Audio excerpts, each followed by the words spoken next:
Hello everyone and welcome to today's video. Today we have finally reached the championship video of our 2028 Presidential March Madness bracket year 2. After the last round we had Alexandria Ocasio-Cortez face off against Gavin Newsom. We had Gavin Newsom winning and advancing to the next round. On the Republican side we had Vice President J.D. Vance face off against Secretary of State Marco Rubio, and ultimately J.D. Vance won that one. Now we have the final matchup for the bracket. We have 2028, the Democrats have Gavin Newsom, the Republicans have J.D. Vance. So for this video, I'm going to go over some of the latest polling data and prediction data that I have to show you in this video, and then after that we'll do a 2028 election prediction. Then once that is done, we'll come back to the bracket and we'll officially assign the winner of this 2028 March Madness Bracket Challenge. So with that said, officially the general election matchup for year 2, we have J.D. Vance, the vice president, taking on Gavin Newsom, the governor of California. So this is an interesting matchup, and one that since November of 2024 has seemed like a possible matchup, though as of today, Kamala Harris is the leader in the Democratic polling nationally. Thus far, Gavin Newsom has been one of the most vocal candidates for president in 2028, and he's usually either in first or second place in most of the polling data thus far for the Democrats. As for J.D. Vance, the vice president, he has not officially said if he'll be running for president in 2028, but he has a commanding lead over the polling field for the Republicans, usually up around 45%, if not higher. So he looks like if he decides to run for president, he will be the Republican nominee without too much to say about that. It is also worth knowing, and I'll show that in just a little bit here, even though the popularity of both Trump and Vance nationally are not in the absolute strongest levels among Republican voters, Donald Trump and J.D. Vance are both very well approved of, above 80% for both of them, and that will likely give them a very strong chance, both Vance, at winning the Republican nomination and being viewed as a successor to Donald Trump among the MAGA wing of the Republican Party.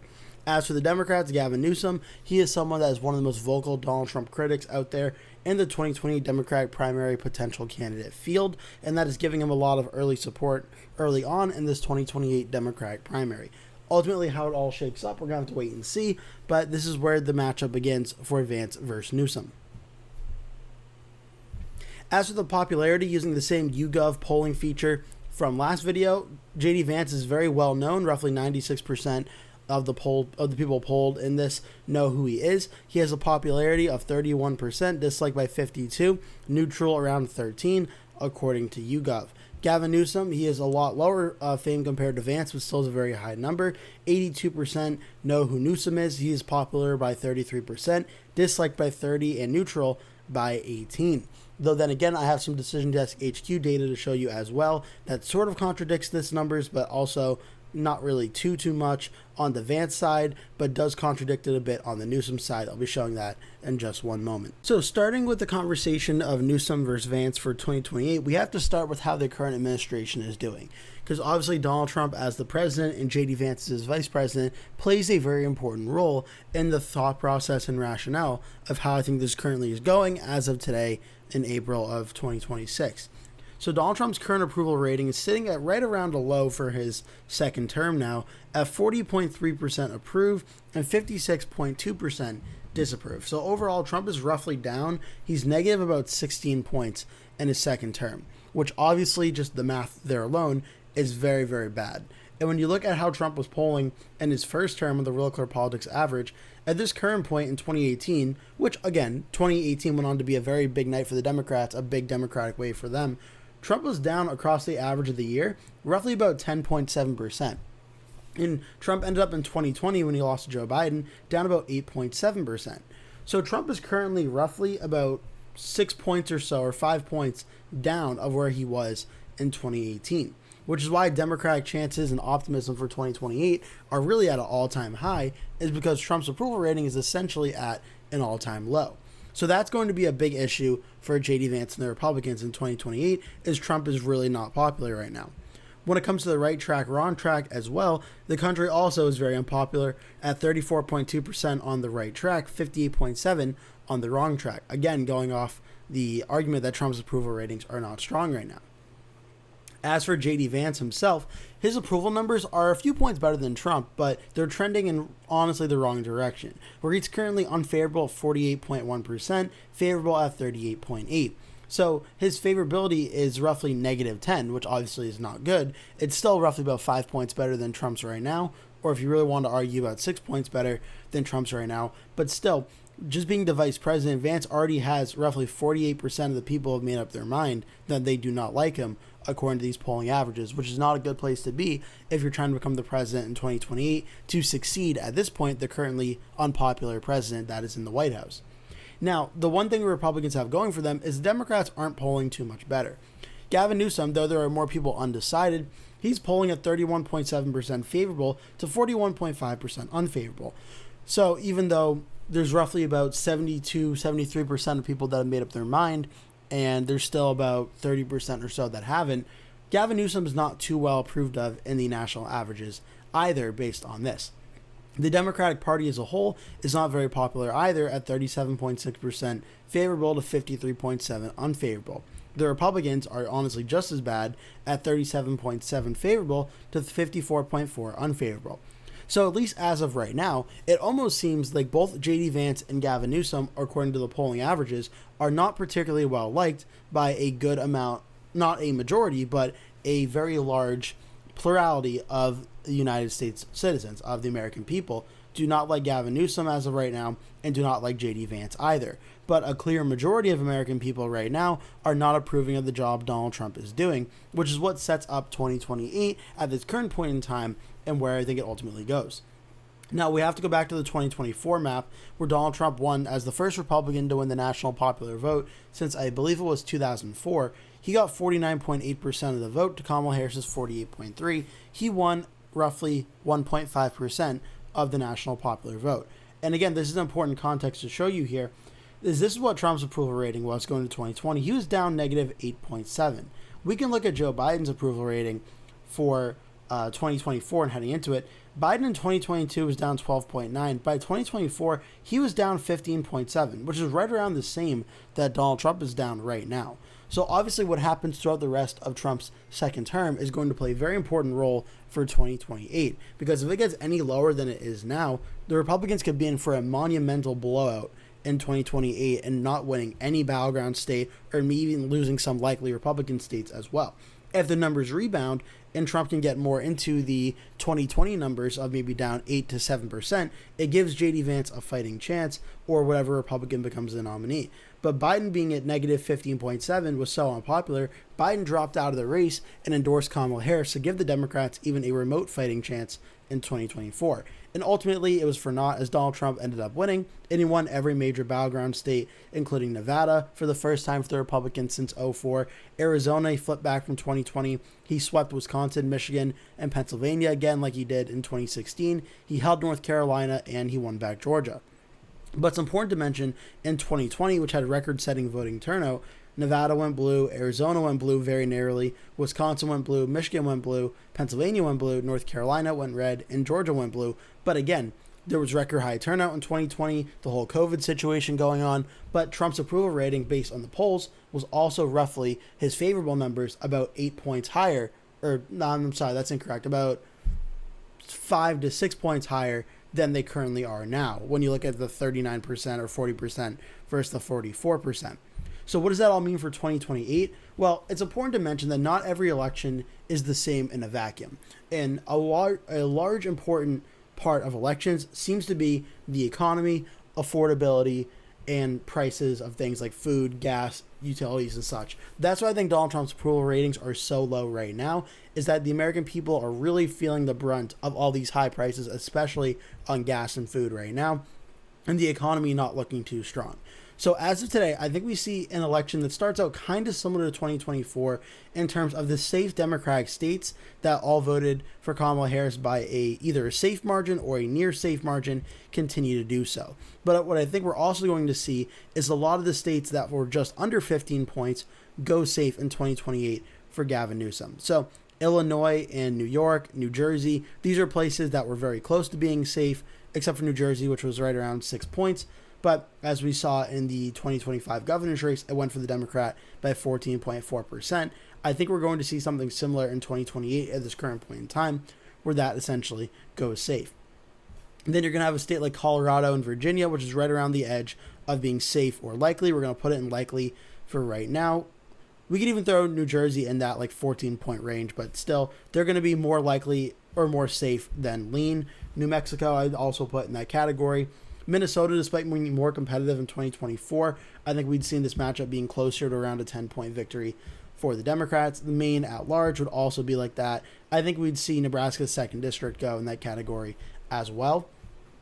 Democrats, I think, would start out with at least 222 electoral votes pretty strongly. Republicans, obviously, we'll get to the safe states in a second. But one toss-up state that was very close in 2024 was the state of New Hampshire, which voted for Biden by 7.4 in 2020. It voted for Harris over Trump by 2.8%. I think at very least, for Newsom versus Vance, New Hampshire would start out in the likely Democratic category, which is in between 5 and 15%. New Hampshire probably wouldn't be too competitive in this election cycle. The safe states for the Republicans would still be the ones that were similar to 2024: Utah, Wyoming, Idaho, Montana, North and South Dakota, Nebraska's 3rd district, and Nebraska at large. Oklahoma, Kansas, I think would be right around the edge of being a safe or likely state, so we're going to leave it off for now. Louisiana, Arkansas, Missouri, Indiana, West Virginia, Kentucky, Tennessee, Alabama, Mississippi, and right around South Carolina. Could be safe, could be likely. I think South Carolina would start as safe. This puts the Democrats at 226. Republicans are off to 115. Now, there are still a good amount of states that I think would vote Republican in this election scenario, but would fall under the 15% margin. And due to the shifts from 2024 to 2028 in the popularity of the president, I think we'd see Alaska continue to be under a 15-point Republican win, but more than 5. I think Texas would follow a similar trajectory, as would Kansas and would the state of Florida. That would put the Republicans up to 194. And then you have the states of Ohio and Iowa. Now, these states are interesting because they voted for Trump by 13 points in 2024, Ohio by 11 in 2024 for Trump. In 2020, they voted 8 points for Trump and 8 points for Trump in Iowa and Ohio. So as for 2028, it's going to be interesting because there are some very close Senate elections and governor elections up in 2026, which may give us an indicator of how these states are currently feeling, especially given the economic situations of the tariffs and such, which are not playing too well in states like Iowa and Ohio. But I do think in a national election environment, Iowa and Ohio should at least be 5-point wins for J.D. Vance. And I'm not sure how much higher they go, but I think they would at least start out in that category. Nebraska's 1st district and Maine's 2nd district as well, I think would still be right around 5-point victories. Nebraska's first district went by 13 points for Trump. Maine's 2nd went by 9 points for Trump. So it's possible Maine's 2nd could fall under 15 points, but I think Vance would hold both of them by more than 5 points, which would get the Republicans up to 219. Now the main battle map really begins. And in terms of these toss-up states right now, given Trump's approval rating currently at negative 16 points, again, I can't stress this enough. If things change between now and 2028, which they probably will, we don't know how they will, whether it's better or worse for Trump. But if they do change, the map will look different. But as of today, in making this bracket video right now, there's not really a scenario where I can not give Wisconsin, Michigan, and Pennsylvania to Gavin Newsom by at least 1 point. Because the approval rating of Trump right now, again, is roughly about 5 points lower than it was in 2020. And in that election, Joe Biden ultimately won all of them. Wisconsin by 0.63, Michigan 2.8, Pennsylvania 1.2. Now without Donald Trump at the top of the ticket, who won all 3 in 2024, now it's J.D. Vance. But he's running to succeed Trump in an election environment where Trump is arguably as unpopular as he's ever been. Vance is running to succeed him. It doesn't spell a great situation for the Republicans. Now, Gavin Newsom's own popularity issues are going to play a role as well. But I think when it's push comes to shove, are people more upset with Donald Trump or Newsom's popularity issues? In 2024, people were more upset with Biden and would rather vote for Trump than Kamala Harris. In 2028, I think it'll be the flip, where people are more upset than Trump, and then will vote for Newsom over Trump's handpicked candidate, J.D. Vance. So I think all 3 of the Rust Belt states, they continue to vote in unison, and they ultimately vote for Gavin Newsom, which gets Newsom to 270 right there alone. But I don't think the map starts there, because I think when you look at 2024, you look at the states like Georgia, 2.2%, North Carolina, 3.2%, Arizona, 5.5%, and Nevada, 3.1%, and you compare it to 2020, where Nevada was 2.4%, Arizona, 0.31%, Georgia, 0.24%, and you can look at North Carolina, 1.3 for Trump. And in this election scenario, all of them are potentially at risk for going for the Democrats in 2028.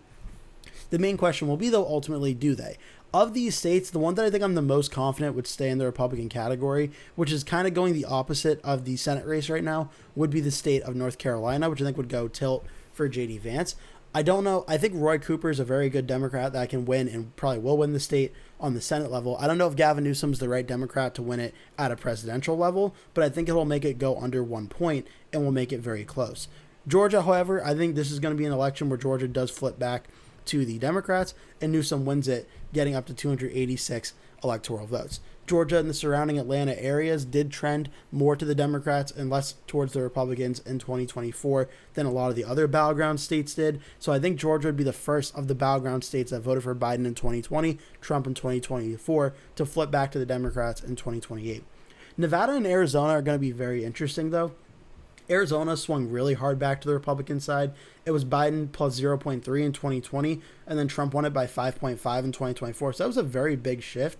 Now, it's not impossible that it can go blue, as Georgia was roughly about 5.1 in 2016, and Biden won it by 0.24. So Arizona is sort of like right on that edge of going Republican, of going Democrat for 2028 based on these shifts. And I wanted to show you, before we get too late into this, if Trump won the popular vote by about 1.5, shifting this map roughly about 3 points, or the result about 3 points or so, we can see what it would look like. It would get the Democrat up to about 286 electoral votes to 235 for the Republican. One more would bring it to roughly about 308 for the Democrats, 219 for the Republicans, with North Carolina and Nevada narrowly going blue. Arizona still remaining red. Now, North Carolina I have under 1 point. I do think it still remains narrowly red, but that's certainly with the possible of flipping blue as well. I do think Arizona ultimately does narrowly stay Republican, though, in the tilt Republican category. I think 2020 was kind of a special case there. In Maricopa County, we're going to need another election of trends to see how that's going to go in 2028. But Arizona, like North Carolina, right around the edge of potentially flipping. In Nevada is going to be a very interesting one as well, as it did, we can hit done here, it did shift in these rankings to Harris 0.9, but Trump also won it in 2024 by the first Republican margin since I think 2004. So winning by 3.1 was impressive, but again, in the right election environment, Clark County may shift back if the economic conditions are not too strong. So I think Nevada is very close. I think it falls under 1 point, but I do think Gavin Newsom does narrowly win it. And Newsom, being from the state of California, could definitely help him in Arizona and Nevada. Nevada and Arizona may even flip as well. I am going to leave Arizona narrowly in the Vance column for now, but it is possible that Newsom may be able to flip Arizona and North Carolina as well. So with that said, based on how things are looking right now, the current prediction for Newsom versus Vance, I would have it looking something like 292 for Gavin Newsom, with the three Rust Belt states flipping to the Democrats, along with Georgia and Nevada. Vance getting 246 and holding the states of Arizona and North Carolina by the skin of his teeth, and narrowing margins in states like Ohio, Iowa, Kansas, Texas, Alaska, and Florida.